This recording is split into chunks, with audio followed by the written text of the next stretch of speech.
All right, so today we are talking a little bit more about the Moro or the startle reflex, which we see in babies. And parents, if you're watching this video, I probably directed you towards it. So we've spoken briefly about it, but just to give you a quick synopsis, remember that the Moro reflex is the startle reflex, and it allows for a baby to start to develop that fight or flight response, their sympathetic nervous system, which is something that they need. It's something we've evolved to have. It's a survival technique. So with a baby, what you'll see is if they are younger than 6 to 7 months, you can take an infant, supporting their head, of course, and you can quickly drop them about a foot or so.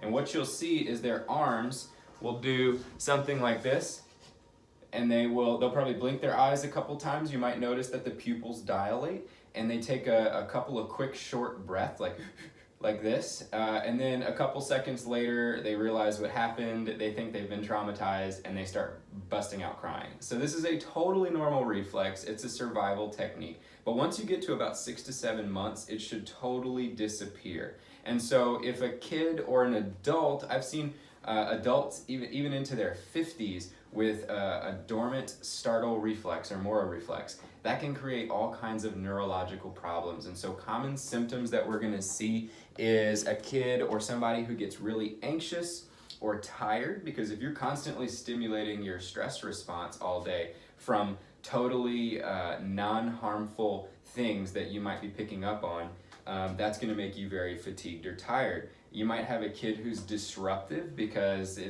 that's messing with them psychologically and neurologically, and so they tend to have disruptive behaviors. They could have trouble sleeping because if you're in stress mode, you're not going to have a very easy time going to sleep, which stress also leads to lowered digestive function, lowered immune function, and in adults, it can even lead to things like infertility. So those are things to think about.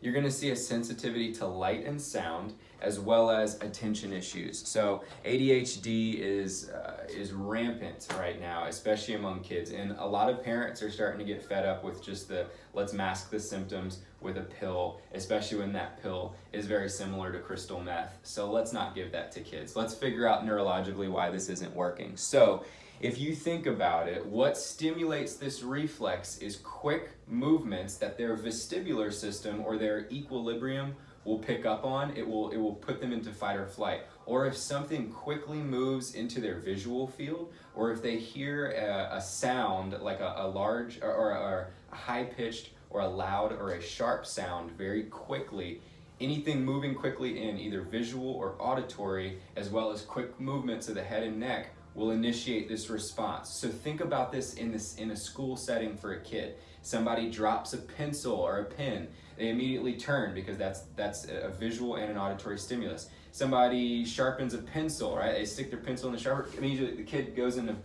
fight or flight while the teacher's teaching a lesson, and now they're focused on this thing, and so their memory of the lesson is disrupted. Or let's say somebody walks across the classroom window, another teacher, very quickly, they immediately turn. Or maybe a light flickers or something. If a light bulb is going out, that's going to capture their attention. And so it's really difficult for a child because they're neurologically wired to have this reflex, which should have gone away, but it's going to make them stressed and make them tired. And so we want to go ahead and figure out how to get rid of that reflex. So there's a couple ways to test for it first, which we probably did in the office, but I'm going to recap that for you.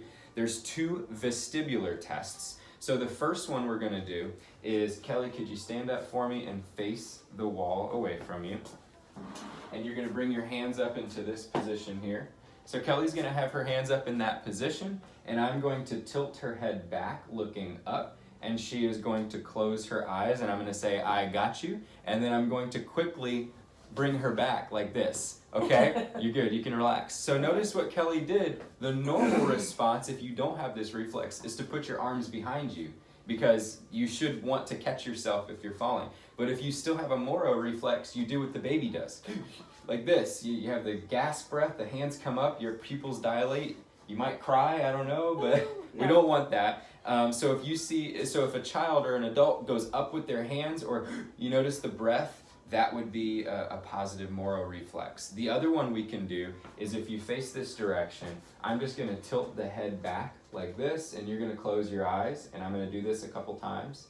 So if somebody has a really bad Moro reflex and you don't want to overstimulate them, this would be a better test to do, because all I'm doing is very gently stimulating her vestibular system, throwing her off a little bit. You can relax. And if she has a really bad Moro reflex, you'll hear the quick breath, or you might notice she becomes startled or jumpy. So those are the two vestibular tests. The third one is the auditory portion. So what I like to do, and this is usually the funny one, I'll tell the kid or the adult, hey, I'm about to do something weird. Don't worry about it. Nothing's gonna happen. Just look straight forward and don't freak out. And then I'll start clapping. And I might come to the other side and do the same thing. And what I'm looking for is maybe the first, second, or maybe the third clap. Because it's loud and sharp and crisp, their eyes will blink once or twice, but after a couple of claps, the person or the child should notice that this guy's just weird. He's not doing anything to harm me, so I don't need to keep blinking my eyes every time he claps. But we had a kid yesterday who was sitting right there, and we could see it, clap, clap, clap, clap, and he just kept blinking every time, like he wasn't figuring it out. So that would also be a positive Moro reflex, but more in the auditory portion. We're gonna do an exercise called the starfish to remediate this reflex. So this is gonna stimulate the Moro, so it may initiate the response, and that's okay. Eventually we want the brain to learn, hey, we don't need this anymore. It will inhibit the reflex, and that's going to help the child neurologically and potentially melt away some of these symptoms of that underlying reflex. So I call it the starfish because you're going to start off like this. You're going to cross a leg over the other leg, and then you're going to cross the same arm over the other arm. So if I go left leg, I need to go left arm. And then I'm going to flex forward into the fetal position, seated. And then all at once, I'm going to open my arms and legs up and go back like this. Now the key here is to put everything into extension, especially my head and neck. So in order for this to work properly, you have to have the head going behind the shoulder. So you can't do this, you have to do that, because that's what's going to stimulate that vestibular portion, and you want to do that. So let's say I start left over left with both arms, and then I go up into my starfish. I'm going to come back and then go right over right. And then I go back and I go left over left. And then I go back and I go right over right. And so that's what you want to keep doing, maybe 10 times on each side to start.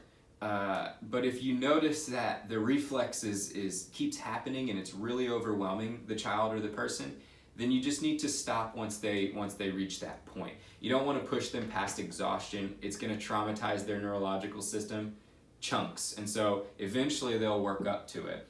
If that is too difficult, the next thing you will do is you will lie them on their back on a bed or a surface that's comfortable, and you're going to hold their head, okay? So let's say I'm the child, you're holding my head.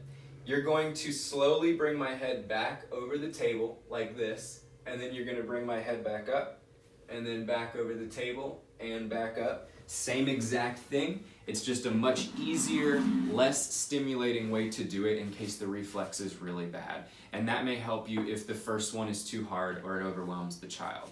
If you do those exercises, it will get rid of the reflex, and it will help your child with a lot of the issues that we talked about.